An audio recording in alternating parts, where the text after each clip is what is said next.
legend of the antebellum South. Elegant Neo-Grecian mansions. Coquettish belles under the magnolias. Dancing with young men, gallant and reckless, ready to duel for a lady's honor. The kindly master ruling his kingdom with justice and humanity, and served by his faithful, contented darkies.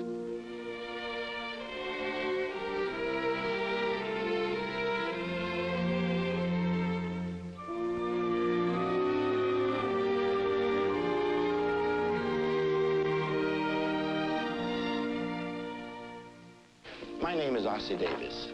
I was born in Cogdale, Georgia. The South and the Southern way of life has always been an enigma, a kind of sphinx on the American land, one writer said. White people speak of their way of life with pride and affection. But one white man from Maryland, H.L. Mencken, wrote, fundamentalism, Ku Kluxery, revivals, lynchings, hogwalla politics, these are the things that always occur to a Northerner when he thinks of the South. What is the Southern way of life? Is it based on the myth or the reality of the past? Did it ebb its life away at Shiloh and Gettysburg?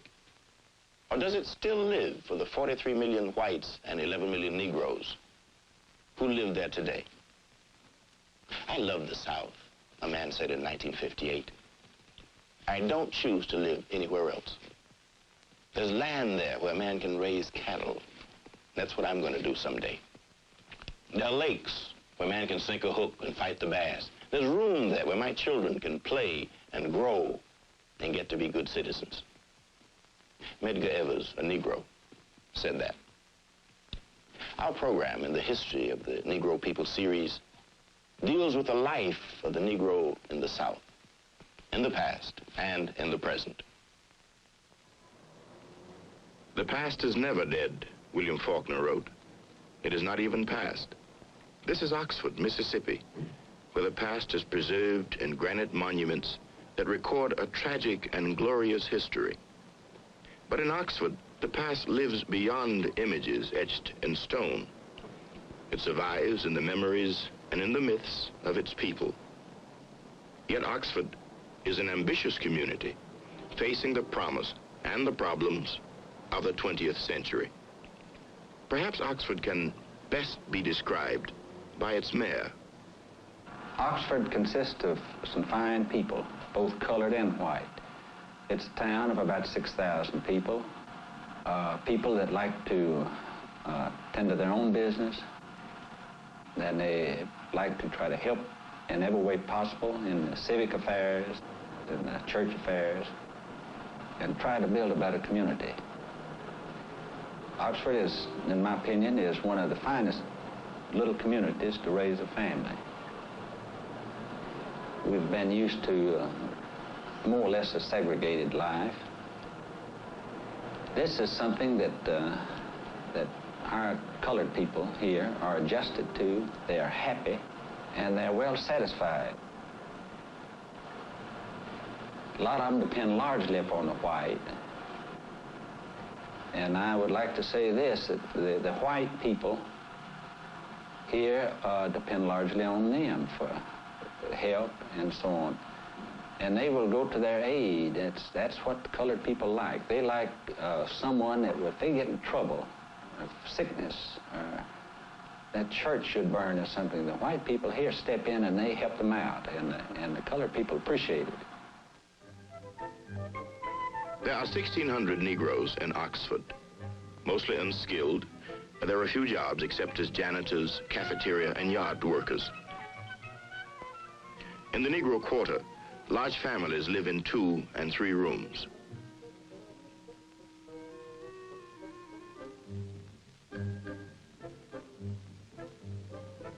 As in most Southern communities, Negro women are the main support of the family, working as maids, washwomen, and nurses. 73% of Oxford's Negroes receive some form of welfare relief. At the Mary Buey Museum, Oxford's most celebrated citizen, William Faulkner, is memorialized. Mary Rowland is the custodian of the museum. As Faulkner described so vividly, she shares with most white Southerners a sense of intimacy with their Negroes. The fact that we have a good set of Negroes here, and they don't want to be disturbed.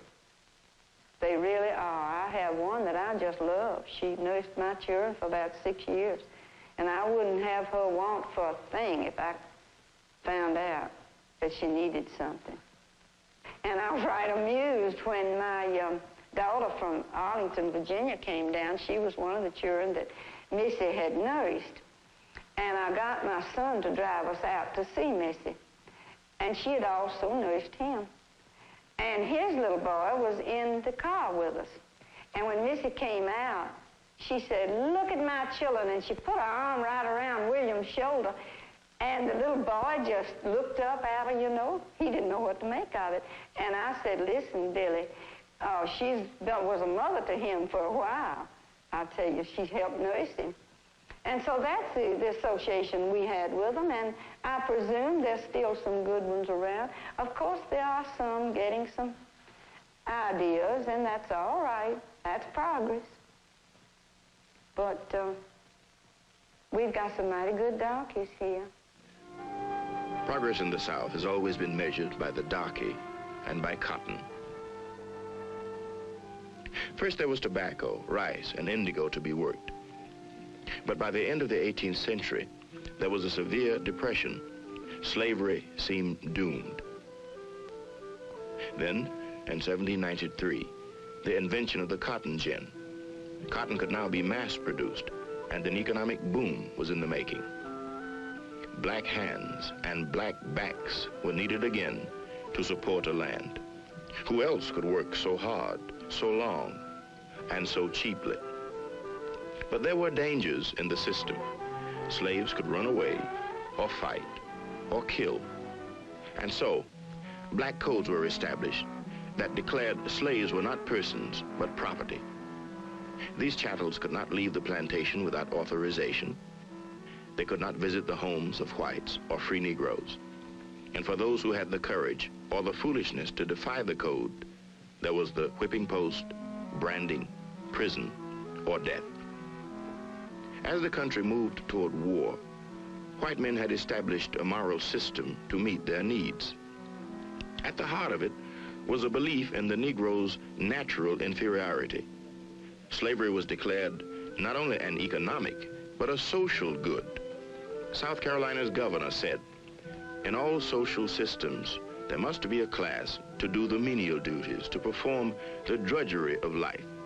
Such a class you must have, or you would not have that other class, which leads progress, civilization, and refinement." And the North destroyed all this, all the gentility and pride and honor that white Southerners called a way of life. More than 600,000 died in the war. 250,000 Southerners.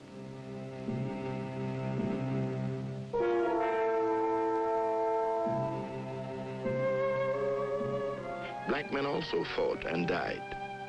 Of 186,000 Negroes who enlisted in the Union Army, 38,000 died. The South lay devastated. "Hell has laid her egg," said a Georgian visiting Atlanta. "Right here it hatched." Galveston, a reporter said, was a city of dogs and desolation, utterly God-forsaken. After the Civil War, everybody in this country, in the Mississippi Delta, was bankrupt. All the chattels were gone, the cotton, and whatever cotton had been ginned, stored, was burned, and this country was destitute. And of course, the slaves, the freed Negroes, were just as destitute as the landowners. And they were both in a pretty difficult situation. 4 million Negroes were free.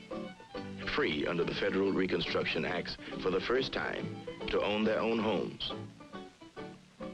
free to go to school, free to vote and hold public office. The first mixed jury in the South was impaneled for the trial of Confederate President Jefferson Davis. Half of the jurors were Negroes. Before 1901, 22 Negroes were elected to Congress. There were 2 Negro senators from Mississippi. 33-year-old Blanche K. Bruce was one. John Mercer Langston, a Negro abolitionist, who became a representative from Virginia. B.S. Pinchback, acting governor of Louisiana. There was graft and corruption. But during this time, Negroes were influential in passing bills for free public schools, abolished property qualifications for voting, and ended use of the whipping post and branding iron. Today, these laws still exist for everyone but the Negro. I think the thing that Reconstruction did was not as important as the fact that the slave was now free, and a place had to be found for him. And the number, the sheer number, you see, of these untrained people, well, it was a tremendous problem. A tremendous problem that has always haunted the South. Jobs for Negroes. Negroes who were often stronger, more capable for the work required. A laborless, landless, and homeless class, Lincoln called them, caught in a hazy realm between bondage and freedom. But in 1866, Union General Hatch said, "At issue in the South is not what shall be done with the Negro, but what shall be done with the whites." They were the victims of poverty and poor land, of malaria and hookworm, about whom the Negroes used to sing, "You can't make a living on sandy land. I'd rather be a nigger than a poor white man." And to these whites, there was horror at the specter of black supremacy, blacks winning control and competing for what had been exclusively theirs, lands, homes, and jobs. Birth of a Nation, a movie classic produced in 1915, dramatized what had now become the prevalent white attitude, the fear of incompetent, criminal, and savage Negroes who, with federal bayonets, ravaged an innocent South.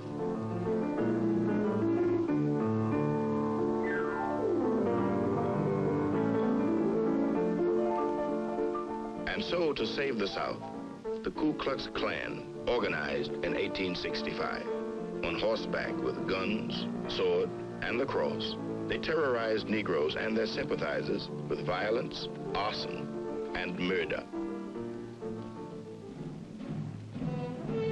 Today, though their techniques have progressed to air-conditioned limousines, they are still active, still dedicated to their faith that Jesus Christ was not a Jew, that the Pope of Rome is Antichrist, and the Negro is a beast who must be suppressed. To describe that bunch, I'd have to use a whole lot stronger than I'm permitted to use, being a minister of the gospel. Amen.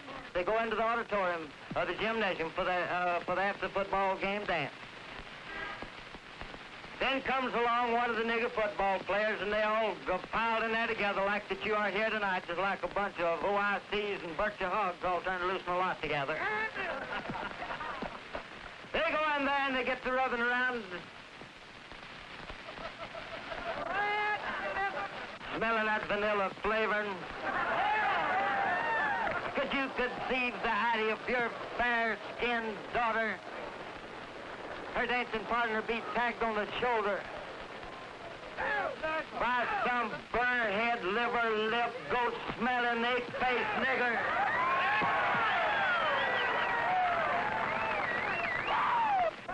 Can you conceive such a thing? Are you going to do something about it? Reverend W.N. Redmond, as most Southern Negroes, has been an eyewitness to the vigilante system of Negro control. At 14, he remembers the punishment of a Negro father and son who had killed a white man's dog. They took him and put him in jail, and they beat him. And then they got together on a Saturday, and they tied him with barbed wire, hand and feet. They put barbed wire around the neck and put the father on one side of the bumper and the Negro and the son on the other side of the bumper. They drug them all over the town. And after that, they were drove to the neighborhood, the Negro neighborhood. They were told that this is the way that we're going to keep the Negro in this place. And they took gas, gasoline, and they poured it on them, and they burned them up. Freedom and truth for former slaves required new definitions. Sheriff Boyce Bratton comments. I feel that the Negro here in Lafayette County in Mississippi has freedom, all the freedom he wants. He's not tied by any laws, man-made laws, or made by Congress or any other lawmaking body. He has all the freedom that he wants. The Negro is not deprived of any freedom here in Mississippi. Jim Crow, it was called. Beginning in 1870, signs went up all over the South separating the races and taking away the Negroes' newly won rights. Negroes and whites were separated on trains and buses. Negroes were barred from white hotels, restaurants, barbershops, and theaters. I've also heard a number of times that the colored and the white were not equal under the law. That's true. The colored gets the break and the white man doesn't. For instance, two men, one white and one colored, breaks into a store here. In all probability, the colored man would get a very light sentence and the white man would get a heavy sentence. Now, that's not equality under the law. But it goes back to the thing that I said to start with, that the white man of the South feels like it's actually his job to look after his colored citizens, or the colored citizens, and they're not held accountable to the same stringent letter of the law that the white man is. That no amalgamation of races should be allowed. In other words, they did not permit intermarriage. It was made death to maim or kill a horse or a cow or a slave. By 1885, separate schools were the new order. At white and Negro schools, children, using the same textbook, learned the traditions of the past and absorbed the values of the present. In their History of Mississippi textbook, they read of life on a Mississippi plantation. The master and the mistress taught the Negroes truthfulness and honesty as they taught their own children, by not tempting them and by trusting them. With Negro slaves, it seemed impossible for one of them to do a thing without the assistance of one or two others. Of course, some kind of occupation had to be devised to keep them employed a part of the time, but it was very laborious to find easy work for a large body of lazy and inefficient people. And in their churches, too, white Southerners sang and prayed to a God that to them decreed segregation. Well, certainly, I believe in segregation. I have stated that I have believed in it. I believe in it now, and I always will believe in segregation. First, because God teaches it. I think it's God's plan that the races be segregated. We find a lot of scripture on it. And for reasons that I've just mentioned, that I feel that their standards is not up to the white standard. I'm not going to force somebody to go to church with me. And that's what they're trying to do to the colored race. That's what the outsiders is trying to do. They're trying to come down here and force them to go to our church. I build a house. I have a right to live in that house. You don't have a right to come in and move in with me. I build a church. It may be this a house of the Lord. But yet, I maintain if I build it, I have a right to say who will and who will not come in. Remember, it's come by invitation only. By invitation only became the right of Negroes also, as they found ways to live as free men in the South. Seek the salvation of our kindred and acquaintance, to walk circumspectly. If you're just, somebody know it. And if you're just in your dealings, it'll soon be that folks will take your word. But if you're unjust in your dealing, won't nobody believe nothing you say. See what I mean? In 1895, Booker T. Washington declared, "In all things that are purely social, we can be as separate as the fingers, yet one as the hand, and all things essential to mutual progress." By the end of the century, segregation was complete. The New South rose out of the ashes of the old, and the good nigger was the one who once again knew his place.